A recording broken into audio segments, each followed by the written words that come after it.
So it can really suck to admit that you got something wrong, but today that's exactly what I'm going to do. Because in the first ever video I put out on this channel, I gave some advice that, looking back, was actually a little bit off. And that advice was that you should get your sleep schedule in order before lucid dreaming. Now, I don't want to completely disregard this advice and say this is useless and that you shouldn't have a proper sleep schedule or anything like that. Because for one, having a good healthy sleep schedule has numerous benefits outside of lucid dreaming that are probably a bit more important than lucid dreaming. But also having just a fixed sleep schedule in general means that you're ruling out one variable when you have things go wrong or you're not getting the success that you want. Because if you're sleeping at different times every day and you're doing a different technique every day and you're doing things differently every single time, then it's really hard to narrow down what you're doing wrong if you're not getting lucid or not getting lucid as often as you like. So having that fixed sleep schedule eliminates one of those variables. You know it's not your sleep schedule messing things up. So there is some merit to keeping a normal fixed sleep schedule. However, that said, when I put out that video, I sort of made it sound like you need to have a good sleep schedule or you're not going to get good results of lucid dreaming. And that is completely and utterly false. If it wasn't false, then you would not be seeing many videos from me at all, because I have an absolutely terrible time sticking to a good sleep schedule. My sleep schedule is so messed up that I basically operate on an entirely different time zone every week at this point. So you can absolutely keep lucid dreaming on a weird sleep schedule, otherwise I wouldn't be able to lucid dream. But on top of that, I've noticed something over all of this time going through all sorts of weird sleep schedules.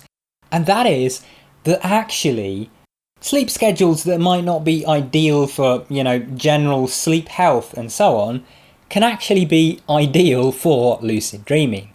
In particular, the one variable I want to talk about is when your last REM period ends up being. When in the day, or in this case, the night that ends up being.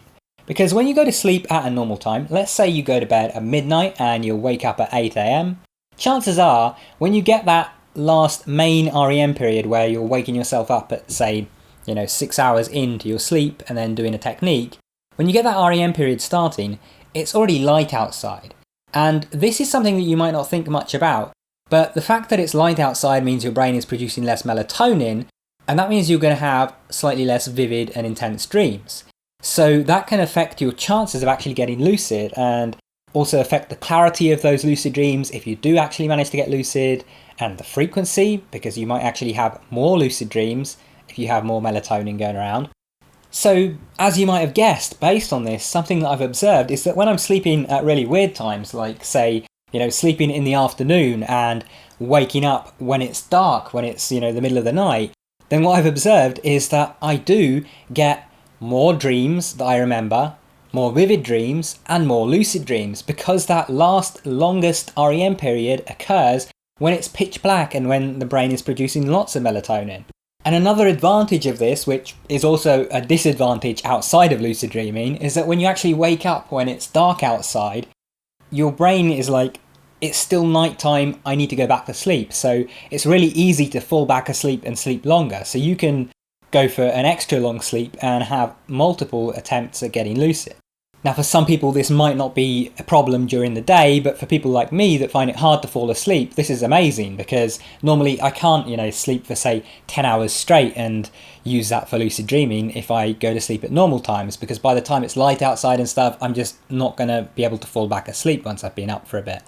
But if I go to sleep in the afternoon and I wake up at night, I can easily, attempt a lucid dream, wake up from a lucid dream, go back to sleep for another couple of hours, have a few more lucid dreams and so on, and just repeat that for a while until it's finally time to get up.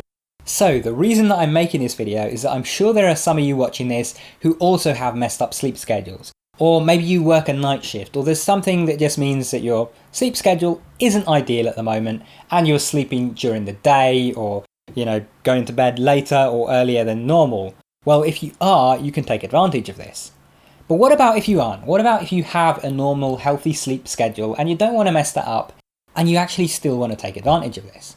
Well, if you paid attention to what I said the key was basically just having that last REM period occur while it's dark. So if you think about it, if you want to have a healthy sleep schedule still, then all you can do is go to bed a couple of hours earlier and get up a couple of hours earlier. So instead of, say, rising at or waking yourself up with an alarm at, say, 6 or 7 a.m, you can wake yourself up with an alarm at 4 a.m and go to bed 2 or 3 hours earlier to compensate for that. You still get the advantage of waking up when it's dark, going back to sleep, tons of melatonin going around, very vivid dreams, lots of them, and lots more chances to get lucid, but you're still able to sleep during relatively normal hours. And so you're getting all the benefits of a healthy sleep schedule at the same time.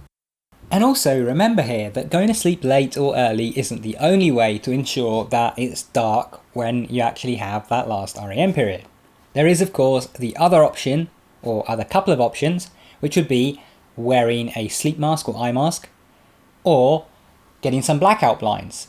If you can ensure that there's no light getting to your eyes, and when I say no light I mean none, I don't mean, just not very much, then you are going to have lots of melatonin being produced and you're going to get that same effect regardless of whether it's midnight, midday, 6 p.m, 6 a.m, or whenever. So if you do have a messed up sleep pattern, actually take advantage of it instead of worrying that it's going to stop you from lucid dreaming. And if you have a normal sleep pattern and you want to get more lucid dreams, then make sure that you're in the dark during that last REM period, whether that means going to sleep a couple hours earlier so that you wake up before it gets light outside, or wearing a sleep mask or using some blackout blinds. Whatever you do, try and make sure that you're in the dark for that REM period. I hope you guys have found that helpful. Now, if you want to learn more about lucid dreaming, I highly recommend checking out my complete guide to lucid dreaming, the Lucid Dream Book. There's a link to it in the top right hand corner if you want to find out more. There should also be a link down in the description below. Anyway, thanks for watching. If you want more videos like this, make sure you subscribe and enable all notifications so you can stay up to date with my content.